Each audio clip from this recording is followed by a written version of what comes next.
All right, guys, we got one last warm up for the 2019-2020 school year, and this warm up should help you with the stoichiometry assessment. Unfortunately, it didn't, I don't know why it didn't carry over here very well into Notability, but you should be able to see the warm up on Schoology. And so, with this warm up, the following data is collected when solid calcium metal reacts with a yellow powder during heating, and one of the following reactions have occurred. So, what we don't know is which one of these products results from this reaction. So we know we're heating calcium metal, but we don't know if we're heating it with phosphorus or if we're heating it with sulfur. So we don't know what the yellow powder is. So in order to determine what the yellow powder is, we got to start with what we know, right? So in each one of these scenarios, we know that we're heating calcium. And if you look at the data below, we have the we have the mass of the calcium metal that we started with in our reaction, right? What we don't know, or our unknown, is the product. We don't know if the product is calcium phosphide, Ca3P2, or if it's calcium sulfide, CaS, right? So we're going to set up a series of stoichiometry problems based on that information. And I'll go ahead, I'm going to just write these reactions down here so you can see them. So 3 calcium, these are balanced chemical equations, react with 2 phosphorus to yield calcium phosphide, and that's a solid. And the other reaction is calcium reacts with, if you look above, sulfur to form calcium sulfide. Again, we don't know if we're producing 5.12 grams of calcium phosphide or 5.12 grams of calcium sulfide. So start with what you know, which is the mass of calcium, right? So we're going to do 2 of these setups because in both scenarios, whether it be calcium phosphide or calcium sulfide, we know we have 3 grams of calcium to start. And we also know that in both of these scenarios, we can relate the moles of calcium from our balanced chemical equation to the moles of the product, which in this case, since there's no coefficient in either, it would just be 3 moles of calcium produce 1 mole of calcium phosphide, and 1 mole of calcium produces 1 mole of calcium sulfide. Okay, so if we're starting with mass of calcium, in order to get from mass to moles, you guys know that you need to know the molar mass, which in this case is pretty easy because of the fact that it's just calcium. So it's a single element.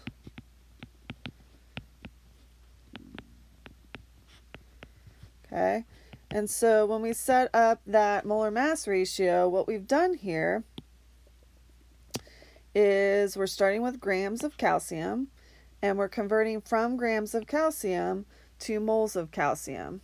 And we're doing the same thing in both scenario, right? So just so you guys are clear, this first problem, I'm going to try to solve for the amount of calcium phosphide. And the second problem, I'm going to solve for the amount of calcium sulfide produced, so that we can look at the data and see which one of these is the actual product. And we can compare that product back to our data table up here, where we know the mass of the product. We just don't know what it is. Okay, so the next step, once we know moles of calcium in either of these, we can convert from moles of calcium to moles of the product. So for calcium phosphide, we know that we have 3 moles of calcium that yield 1 mole of calcium phosphide. So we're going to put our 3 moles of calcium in the denominator and our 1 mole of calcium phosphide in the numerator. For the calcium sulfide, we know that we have 1 mole of calcium for every 1 mole of calcium sulfide, right? So in this step, what's happening, is the moles of calcium are canceling. So now we've related our known, which is the mass of calcium in grams, to moles of calcium, and then from moles of calcium to the moles of the product. So in both of these, the very last step would be then to convert from moles of your product, whether it be calcium phosphide or calcium sulfide, back to the mass of the product, because our unknown is given to us in a mass. So you would need to calculate the molar mass of those 2 products, and I did that. So the molar mass of calcium phosphide is 182.18 grams, and the molar mass of calcium sulfide is 72.15 grams. And so now in this final step here, your moles of calcium phosphide cancel, and then in the other, your moles of calcium sulfide cancel, and you're left with a mass of your product. Okay, so for the calcium phosphide, when I multiply 3 times 182.18 and divide it by 40 times 3, I get a mass of 4.55 grams of calcium phosphide.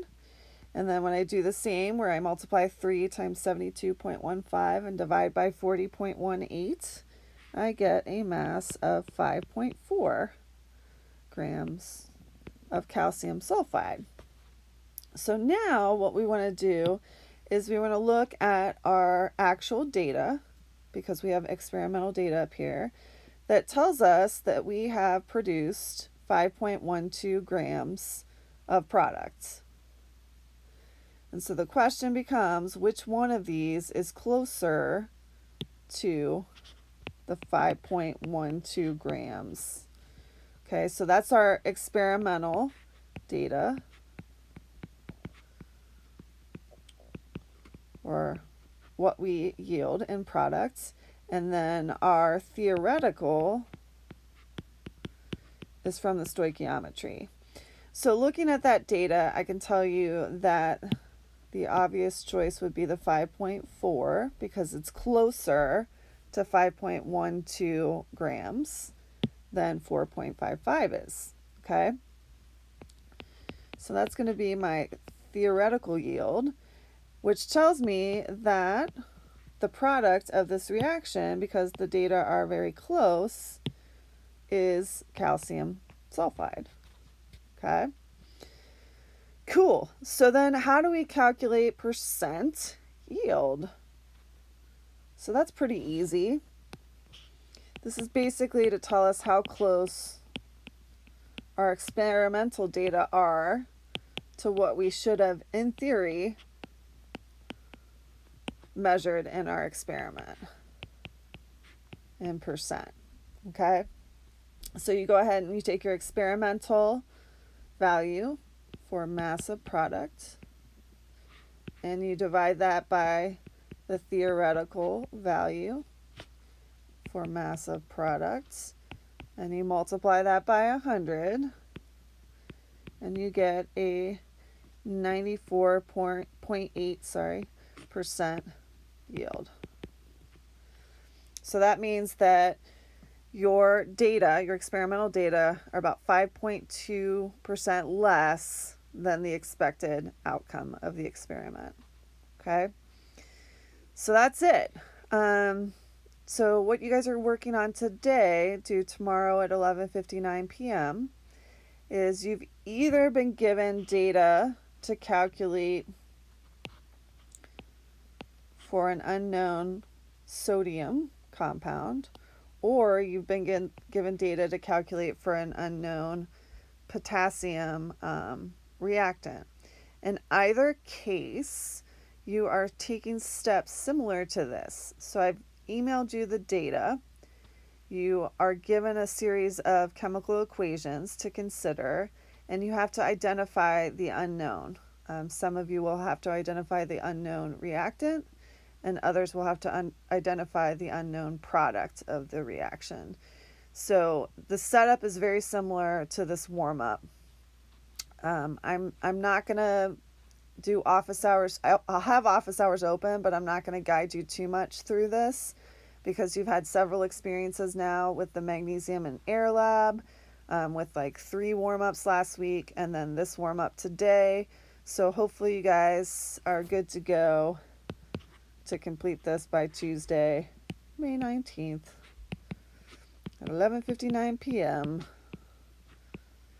And then your last assignment of the week is going to be to watch this really cool, well, it's not cool, it's uncool because it's about climate change, documentary that relates real world science to the classroom a little bit. There's some chemistry in it, but it's also a new documentary that I feel like everybody should watch. And in light of that, I'm going to have you guys answer some questions about the video and then also answer some questions on a survey about chemistry this year. And that'll be your last assignment for the school year. And then it's summer break. Woohoo. All right. So stay tuned for more. Have a great day, guys. Bye.